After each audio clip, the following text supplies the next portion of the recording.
My name is Dr. Samashwak and today our topic is hypertensive retinopathy. तो हमारे topic के अंदर कौन सी हेडिंग्स है आज? What is the definition, what is the pathogenesis, what are the symptoms, what are the signs. Signs को हमने divide किया into classification, Keith, Wagener and Barker classification and a modified classification. And we end the topic with the treatment of hypertensive retinopathy. तो सबसे पहले हम देख लेते हैं what is the definition of hypertensive retinopathy.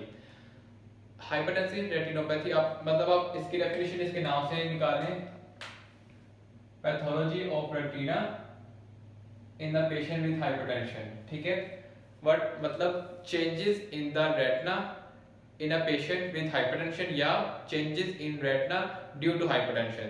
ठीक है, तो ये थी definition of hypertensive retinopathy, changes in the retina due to hypertension.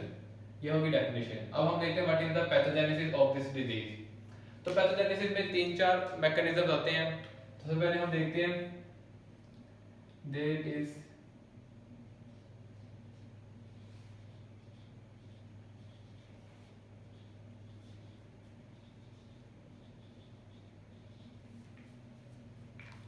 अब narrowing of vessel.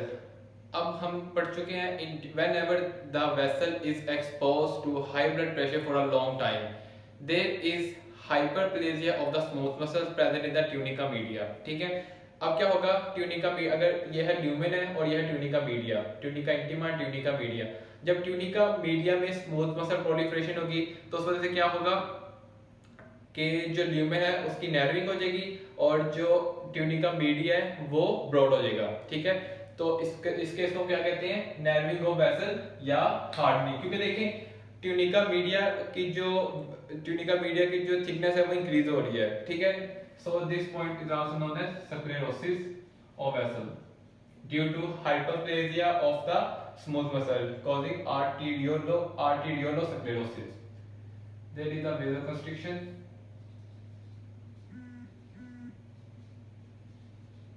Whenever there is a high blood pressure, there are chances of hyperperfusion of the organs. Up we know that excess of everything is bad, so excess of blood is also bad for the organs. So in order to prevent hyperperfusion of the organs, तो क्या होगा, जो vessel है वो constrict कर देगी.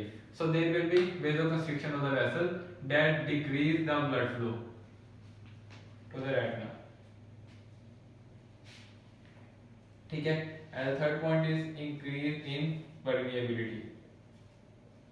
अब increase in permeability के में दो पॉइंट आते हैं. Number 1 mechanical injury.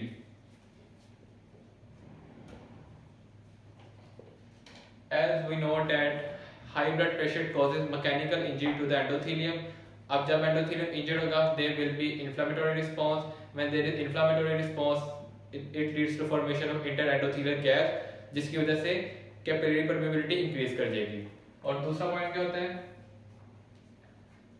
जब नैरोइंग ऑफ ब्लड वेसल होगी उसकी वजह से हाइपोक्सिया एंड इस्कीमिया होगा, क्योंकि नैरोइंग हो रही है जिसकी वजह से ब्लड फ्लो नहीं आ रहा, उसकी वजह से हाइपोक्सिया और इस्कीमिया होगा. That again leads to increase permeability. अब जब कैपिलरी परमेबिलिटी इंक्रीज होगी तो उसमें से ब्लड बाहर आएगा तो उसकी वजह से हेमरेज होगा, उसकी वजह से ट्रांसयूडेट बाहर आएगा तो उसकी वजह से एडीमा होगा, रेटिनल एडीमा या मैक्यूलर एडीमा होगा. उसमें से एक्सुडेट बाहर आएगा, उस वजह से हार्ड एक्सुडेट फॉर्म होंगे. और इस्कीमिया होने की वजह से नर्व फाइबर्स हैं उनकी डेथ हो जाएगी. जब नर्व फाइबर्स की डेथ होती है तो वहाँ पे ना मैं आगे जाकर बताऊंगा, तो कॉटन वूल स्पॉट्स बनते हैं. वो क्यों बनते हैं वो मैं आपको आगे जाके बताऊंगा. तो ये 3 मैकेनिज्म थे. There is narrowing of the blood vessel due to hyperplastic changes, there is vasoconstriction and there is increase capillary permeability. तो ये थी पैथोजेनेसिस. अब हम देखते हैं what are the symptoms. Symptom mostly patient जो है वो लॉन्ग टर्म जो है एसिम्प्टोमेटिक होता है और इसका जो ओरिजिन है सडन होता है and vision sudden and painless vision loss होता है. ठीक है, ये पॉइंट आपने जरूर याद रखना है कि sudden and painless vision loss, क्योंकि हाइपरटेंशन की वजह से जो चेंजेस अपीयर होते हैं इन द रेटिना वो काफी टाइम एक्वायर करते हैं. ठीक है, तो काफी लॉन्ग टर्म सिम्टम्स अपीयर होते हैं, तो मोस्टली एसिम्प्टोमेटिक होता है.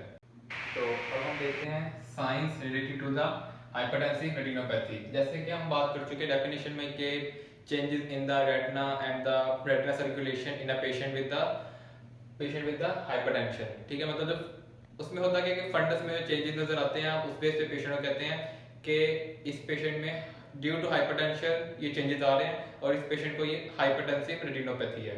तो अब हम देखेंगे उसके फंडस में क्या क्या चेंजेस आते हैं, उसके सर्कुलेशन में क्या क्या चेंजेस आते हैं।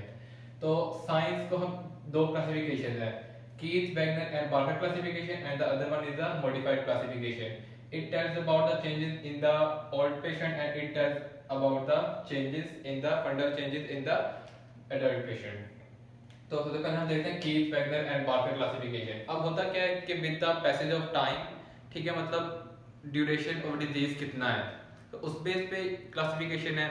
And the severity of the hypertension, मतलब माइल्ड थी, मॉडरेट होगी, उसमें क्या चेंजेस आएंगे, सीवियर में क्या चेंजेस आएंगे, फिर मैलिग्नेंट हाइपरटेंशन में क्या चेंजेस आएंगे। तो सबसे पहले हम देखते हैं ग्रेड 1, ठीक है, ये है grading. In grade 1 we will found the arteriolar narrowing. एक अब जैसे कि पैथोजेनेसिस में हमने बात की थी कि number 1 there is vasoconstriction of the arterioles. Secondly होता है कि ड्यू टू हाइपरप्लेजिया, ठीक है, हाइपरप्लेजिया होता है तो उसकी वजह से आर्टरी की जो ट्यूनिका मीडिया है वो थिक होता है but the lumen is narrowed, ठीक है। तो there will be a generalised arteriolar narrowing, ठीक है, आर्टरीज जो है वो नैरो हो जाती हैं, ठीक है, कैसे थी तो वो नैरो हो गई है, ठीक है। आर्टेरियोलर लाइट रिफ्लेक्स ब्रॉडनिंग। अब नॉर्मली आर्टेरियोलर लाइट रिफ्लेक्स है, मतलब आर्टरीज के ऊपर लाइट थ्रो करते हैं तो आर्टेरियोलर लाइट रिफ्लेक्स मिलता है। तो there is arteriolar light reflex broadening due to the sclerosis of the vessel, मतलब हार्डनिंग ऑफ द वेसल की वजह से उसकी ब्रॉडनिंग होती है, ठीक है।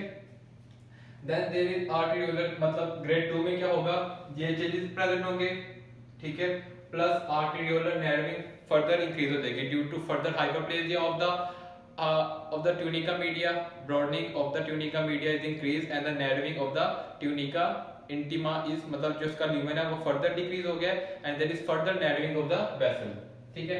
एंड सेलेसाइन, अब जो सेलेसाइन आपको यहाँ पे ड्रॉ करके दिखाता हूँ। यहाँ से अगर आर्टेरियोल पास कर रही है, ठीक है, और यहाँ से वेन पास कर रही है, ठीक है। अब जो harden and narrowed blood vessel होती है, आर्टेरियोल होती है, harden arteriole causes the compression of this vein, causes arteriovenous nicking, ठीक है। arteriovenous nicking की वजह से कौन सा साइन यहाँ पे appear हो रहा है, this is the arteriole and this is the veniole, ठीक है। arteriole, hardened arteriole causes the compression of the veniole, causes AV nicking। उस वजह से क्या होगा, हमें यहाँ पे सेलस साइन मिलता है। सेलस में आप एस से याद रखने के एस होता है डिफ्लेक्टेड, ठीक है, तो हमें इसमें डिफ्लेक्शन मिलती है, एस की डिफ्लेक्शन मिलती है, तो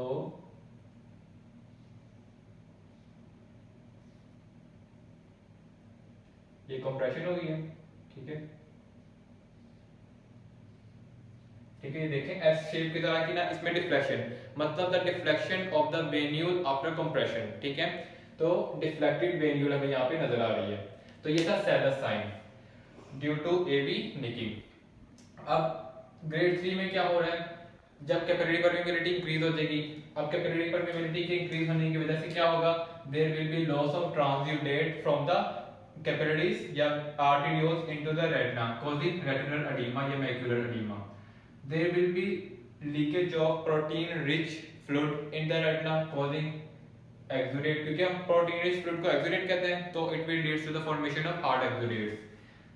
कॉटन वूल स्पॉट्स क्या है, अब यहाँ पे ऑप्टिक नर्व फाइबर्स भी पास कर रहे होते हैं। ऑप्टिक नर्व फाइबर जो हैं जब उनका इस्कीमिक वजह से डेथ होती है, ठीक है, तो क्या होता है कि उसमें जो एक्सोप्लाज्मिक मटेरियल है और जो सारा लिपिड है वो एक जगह इकट्ठा हो जाता है और एक मटेरियल बनाता है जिसको हम कहते हैं cotton wool spots, that will also be found on the funds.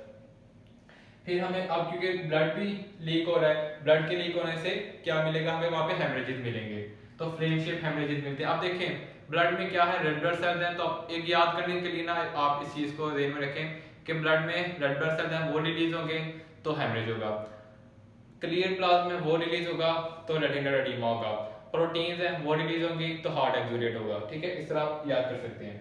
Copper wiring, अब क्या होता है नॉर्मली जब हम लाइट थ्रो करते हैं आर्टरीज के ऊपर, तो लाइट क्योंकि आर्टरी की वॉल जो है वो ट्रांसपेरेंट होती है, तो आर्टरी तो क्या होगा कि वो लाइट कंप्लीटली पास कर जाती है। But when the vessel wall is harden तो क्या होगा, वो लाइट को रिफ्लेक्ट करेगी। अब जब वो लाइट को रिफ्लेक्ट करती है तो उस वजह से हमें कॉपर कलर की मतलब कॉपर कलर रिफ्लेक्शन आती है, कॉपर कलर रिफ्लेक्शन आती है। तो हम कहते हैं कि जैसे वहां पे कॉपर की वायर्स बिछी हुई है तो इस पॉइंट को कहते हैं कॉपर वायरिंग, ठीक है, क्योंकि वो हार्डनिंग हो गई है, hardening of the arteriolar wall which then reflects the light. What is the bonnet sign? Bonnet sign से आप आगे देखते हैं, बी से बोनेट, डी से बैंकिंग, ठीक है। तो क्या होता है कि ये है मतलब आर्ट जो है ना वेन्यूल, वो यहाँ से आ रहा है, ठीक है। तो ये इसका प्रोक्सिमल पार्ट है कि डिस्टल पार्ट है, तो there will be banking of the distal part of the venule after compression, ठीक है, इस तरह की बैंकिंग होती है ये। इसके बाद क्या है गन साइन। गन साइन में क्या होता है, ठीक है, यहाँ पे बैंकिंग की समझ आ गई, गन साइन भी मैं यहीं से शो कर रहा हूँ। ये सारे साइंस अपीयर हो रहे हैं due to AV nicking, nicking या एवी निपिंग, ठीक है। देयर टेपर एंड्स होते हैं, ये देखिए आप, जब हम इसका फंडस देखते हैं तो tapered ends of the venule नजर आते हैं on both sides of compression, ठीक है। कंप्रेशन और ये उसके दोनों एंड्स पे वेन्यूल्स के टेपर्ड एंड नजर आते हैं, तो इस साइन को हम कहते हैं गन साइन। इसके बाद हम आगे आते हैं आईवी मतलब फोर्थ, ग्रेड 4। अब ग्रेड 4 में क्या होता है, due to malignant hypertension there is an increase in the intracranial pressure. When there is an increase in the intracranial pressure, तो हम बढ़ चुके हैं कि increase intracranial pressure leads to bilateral papilledema, bilateral swelling of the optic disc head या optic nerve head या optic disc causing papilledema and silver wiring। जैसे कि मैंने आपको बताया था कि जब arteriolar wall थिक होती है, ठीक है, हार्डन होती है, तो वो लाइट को रिफ्लेक्ट करती है और वो कॉपर कलर की नजर आती है। लेकिन जैसे जैसे उसकी हार्डनिंग इंक्रीज करती रहती है, एक पॉइंट पे जब हम उस पर लाइट थ्रो करते हैं तो हमें व्हाइट लाइट रिफ्लेक्ट बैक होती है। तो व्हाइट लाइट जब हमें रिफ्लेक्ट बैक होती है तो हमें लगता है जिसमें वहां पे सिल्वर की वायर्स बिछाई हुई हैं, ठीक है, आर्टरीज हुई है, वो सिल्वर की वायर्स वहां पे बिछाई हुई हैं, तो इसलिए उसको हम कहते हैं सिल्वर वायरिंग। तो इस तरह हमने देख लिया कि डिफरेंट साइंस कौन कौन से अपीयर हो रहे हैं और उनके पीछे क्या पैथोलॉजी है। आर्टेरियोलर नर्विंग हो रही है due to arteriolar sclerotic changes, arteriolar light reflex broadening हो रही है due to the sclerosis of the vessel wall, hardening of the vessel। arteriolar narrowing further increase हो रही है with the passage of time क्योंकि hyperplasia of the smooth muscle increase हो रहा है। cell sign appear due to the compression of the venule by the arteriole क्योंकि arteriole hardened हो गया and it causes the compression of the underlying vein।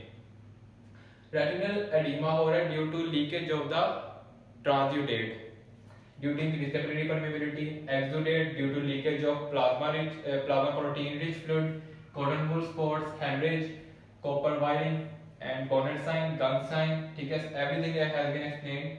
And in the fourth grade there will be papilledema, pathognomic sign due to raised intracranial pressure and silver wiring due to raised broadening, hardening of the vessel which reflect the light as a white light। तो हमें क्या लगेगा कि वहाँ पे silver की white बिछाई हुई है।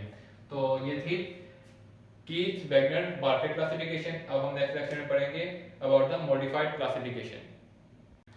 In last lecture we have studied about the definition, pathogenesis and science in which we have discussed the Keith, Wagner and Barber classification. Now we will continue our lecture with the modified classification। तो वही जिस तरह बात की थी मैंने कि it depends upon the time period कितनी देर के लिए रह रही है और सेवेरिटी कितनी है। माइल्ड है तब क्या चेंजेस आ रहे हैं और इंक्रीज हुई जा रही है उसकी सेवेरिटी तो क्या चेंजेस आ रहे हैं।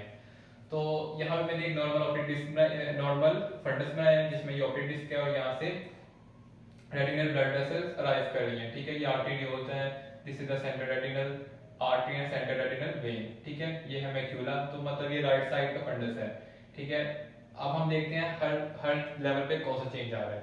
In grade 1 there is arteriolar hardening या narrowing, ठीक है। तो जैसा कि मैं आपको पिछली लेक्चर में बता चुका हूँ कि कौन से मैकेनिज्म है which are responsible for the narrowing and hardening of the artery. Hardening नहीं मतलब मेनली नैरोइंग होती है इस केस में।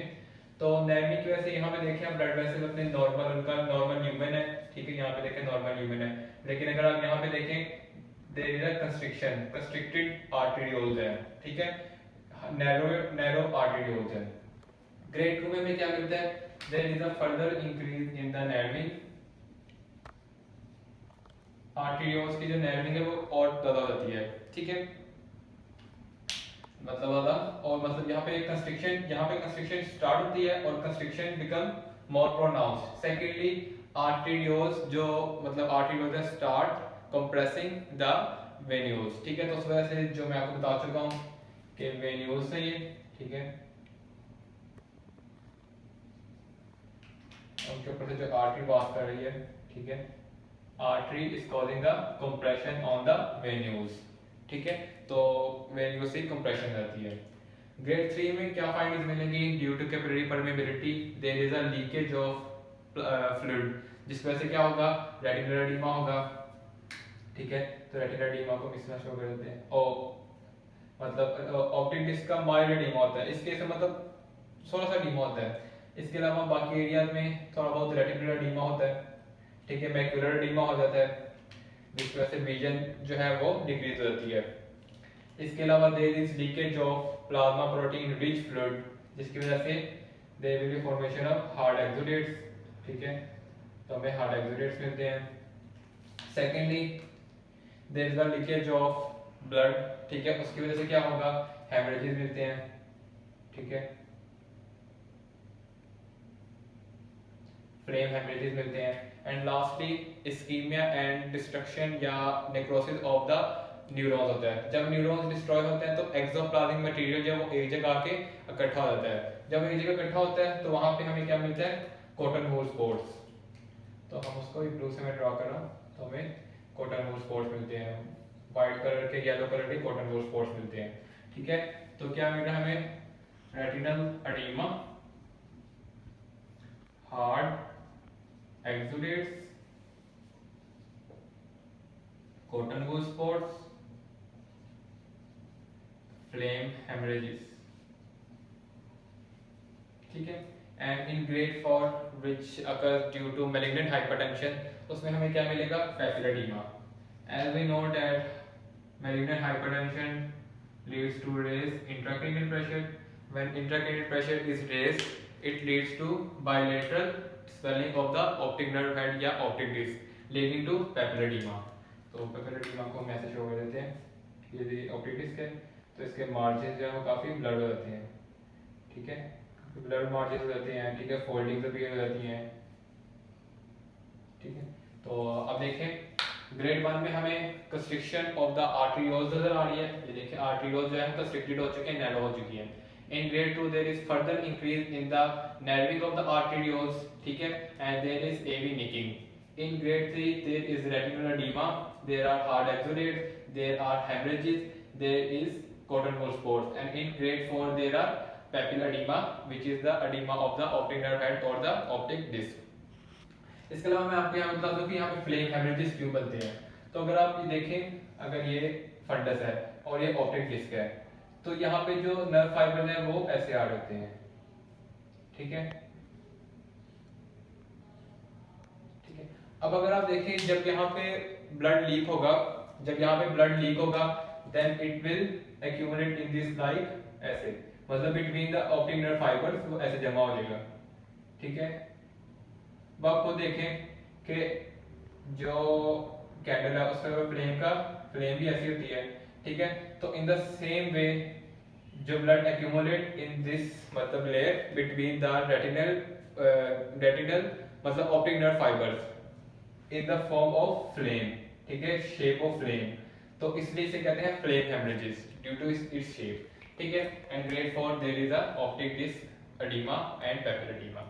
And we last the lecture with the treatment. इसके लिए कोई स्पेसिफिक ट्रीटमेंट नहीं होता, इसमें क्या होता है कि पेशेंट जो है अपनी हाइपरटेंशन को कंट्रोल करता है, तो ये जो सारी हमें फाइंडिंग्स मिलती हैं, इसमें फंडस फाइंडिंग्स मिलती हैं हमें पेशेंट में, तो ये वो रिजॉल्व हो जाती है, ठीक है।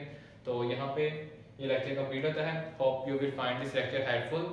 Kindly subscribe to my channel and like the video, and also push the bell icon so that you will be notified when my lecture is uploaded.